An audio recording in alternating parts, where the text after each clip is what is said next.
The biggest mystery in all of creation, in all of existence, is the human being. Everything else seems to know its place. Nature is perfect.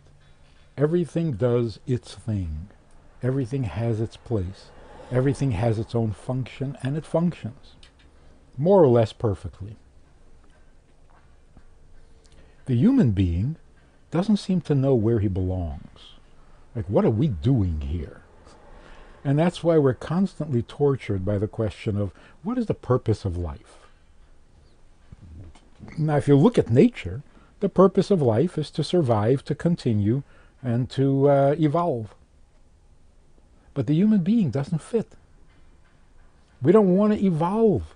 We want purpose, we want meaning, we want content, we want goodness. We're misfits. And the reason we're such misfits is because we have freedom of choice. But that doesn't make sense. God created the world with a purpose. The purpose is to elevate the most mundane, the lowest of all things, to a godly and divine level.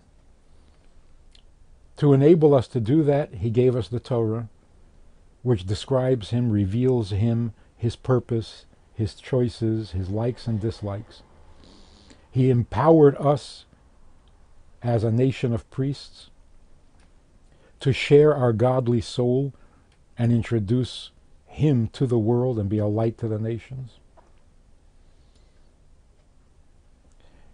He created a world that allows itself to be used for sacred purposes, that carries a divine potential, and then gives us freedom of choice. That doesn't make any sense. If God had no particular preference, if good or bad was equal to him, and he gives us free choice to choose good or bad, well, that would make sense. But if God is definitely particular about right and wrong, if he has a definite opinion on this, if he has a definite preference, and the whole point of creation is to reach a godly place, why give us freedom of choice?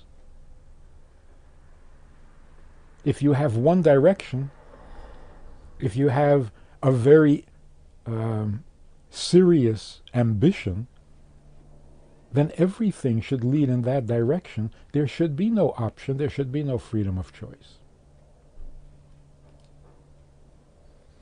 Actually, when you think about it, freedom of choice is not a compliment to the human being. We're proud of the fact that we have freedom of choice, but really, should we be? What does it mean that I have freedom of choice? It means I can be human and I can be a monster. Is that something to be proud of? I can be good, but I can also be bad. Is that something to be proud of? Very practically, when you hire a babysitter, do you want that babysitter to have freedom of choice? Or do you want to know for sure that the only thing this babysitter can do is goodness? You're not going to pay the babysitter more because of freedom of choice. So really, what is this freedom of choice? Also, do we really have freedom of choice? Do we have a choice to be born or not born? Do we have a choice of being male or female? Do we have the choice of being the children of our parents or other parents? Do we have a choice to exist in this era of history or in some earlier or later era of history? Not at all. When you think about it, almost everything significant, anything really important, you have no freedom of choice. So let's identify freedom of choice.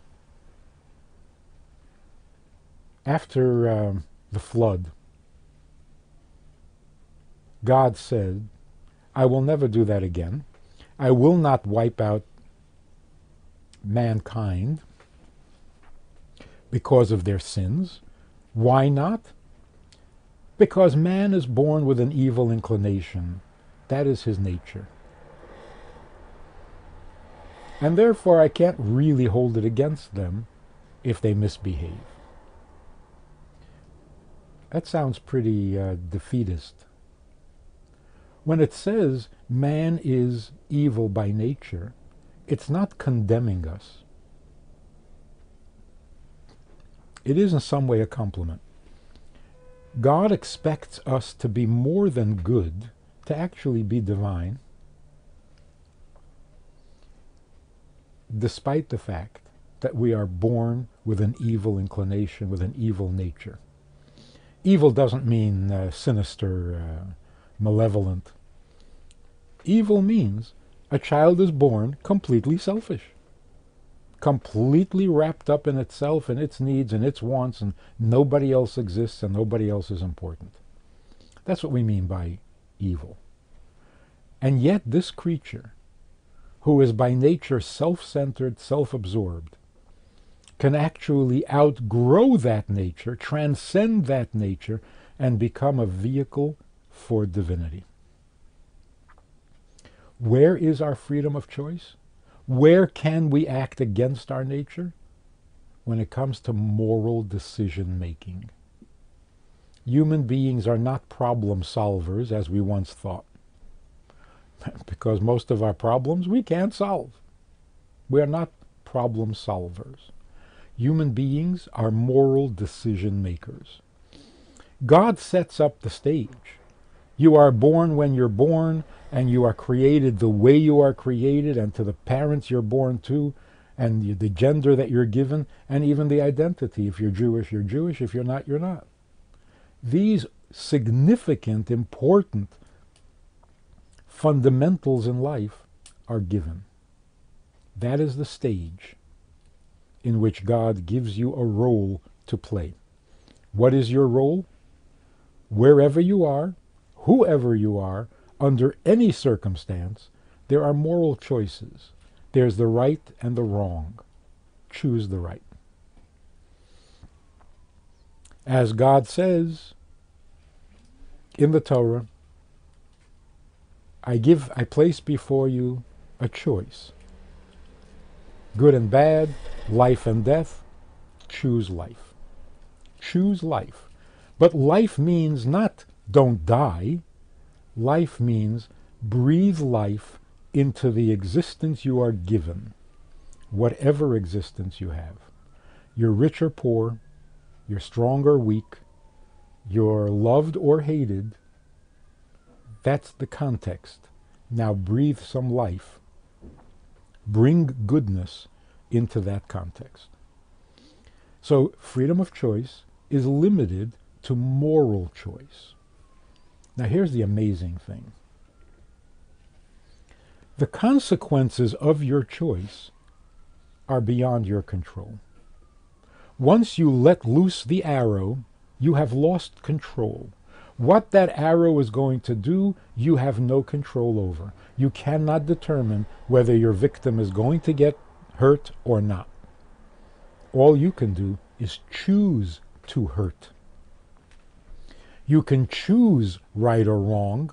The consequences of that choice remain in God's hands. So when God says you are free to choose to be a killer or not be a killer, that doesn't mean that God is going to provide a victim. Nobody is going to die because you have freedom of choice. So the death of the victim is up to God. And that's why the gang who couldn't shoot straight, you try to kill, doesn't mean you're going to. So if you attempt murder, means you chose to be a murderer, but you miss. In essence, you are a murderer, and you're also a schlemazel. So you're not a very effective murderer, but you've used your choice. And in principle, not legally, but in principle, you are a murderer. And you are responsible and you are answerable for that choice. So a victimless crime, still a crime. You chose. That empowers the human being that gives more significance to the human being than if we're focused on the consequence. Well, nobody got hurt, so how bad can I be? Good or bad is determined by your choice, not by the consequence. So when Yosef's brothers sell him into slavery, and then they come down to Egypt, and they're sure that he is going to hold it against them, and that he is angry at them, and that he is going to punish them, he says, why would I punish you, and why would I be angry at you? Because you had bad intentions? Because you made bad choices to sell me, to hate me? That's your problem. For this you have to answer. And you should get your act together and make good choices. But what actually happened to me, the consequences of your choices, that comes from God. I have nothing against you. So I'm not whitewashing. I'm not ignoring the immorality of your choice. But that's your problem. So our freedom of choice is literally in the choice itself. And what choice are we free to make? The choice between right and wrong, between good and bad. Those things that have no moral component, God makes those decisions. God puts you in the context in which he needs you to use your freedom of choice to bring goodness to the world. And that's why, no matter what your circumstances are, you can be living in a place where everybody is evil. All the influence in your life moves you towards evil. And yet, you are free to be good. In fact, if you're good in that circumstance, under those conditions, that is the greatest good. That is the truest free choice. And of course it is possible. We see it all the time. People always surprise you.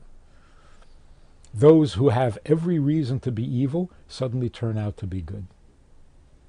That's freedom of choice. Why does God give us freedom of choice? The fact that the freedom is only in moral issues is a clue. It leads us to the right answer. We have freedom of choice in only one thing, and that is, are you into godliness, into God, or are you not? Moral, immoral, good or bad, holy, unholy. What that means is, God is looking for a true relationship. In a true relationship, both parties have to be free to choose. Because if I am good by programming, God programs me to be good, then when I am good, is it me? Am I being good? Does God have a relationship with me? Or am I canceled? There is no me. There's just the program, the hard drive. God wants a relationship means he chooses us. He wants us to choose him. To choose means you must be free to go either way. In a real relationship, if I'm willing to love you, I have to be accepting and aware that as I love you, you may love me back, you may hate me back. I'm still willing to love you. But if I will love you only on the condition that you love me back, then I don't really love you, and that's not a relationship. So you love someone who can love you back, who could love you back, not has to love you back. He could love you back, he could not. He could actually hate you back. God knows that there are times when we could hate him, but he loves us anyway, because that's what love is about. Giving us freedom of choice means that when we do choose to be good, we are being good. God, of course, can be good, He can make us good. He can make everything good. But then where's the relationship? So we have a fantastic lesson in life. We should be imitating God. That's one of the commandments. I am compassionate, you be compassionate. Imitate God. One of the ways that we imitate God is He loves for real. For real means unconditional. Not I love you if you love me. You are mine. We need to be one. I need you to be part of me. If love helps, then fine. We'll create some love. If compassion helps, we'll create compassion. And that really is what creation tells us.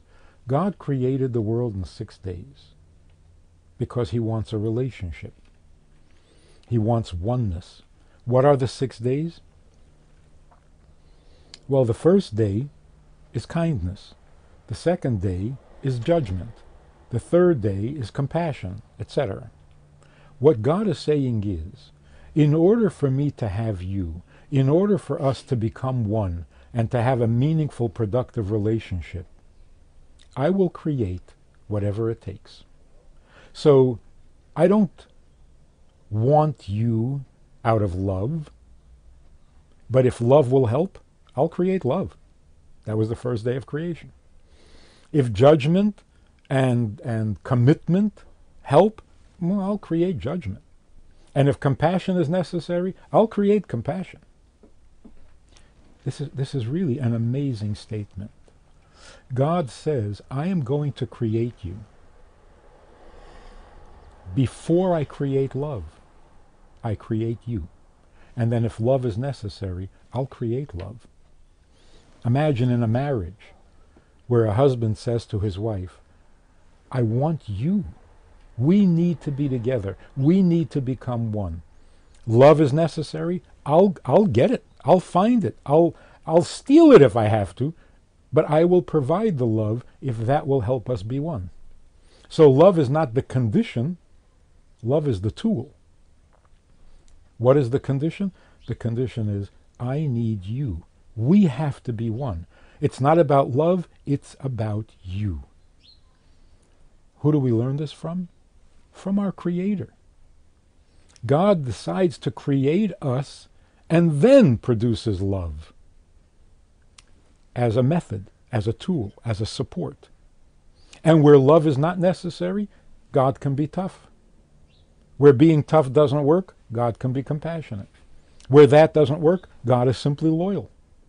These are the 7 attributes that God creates in the world as part of His divine plan. The plan is, we are going to be one. We have to be one. And if that's God's plan, then it will succeed. It must succeed.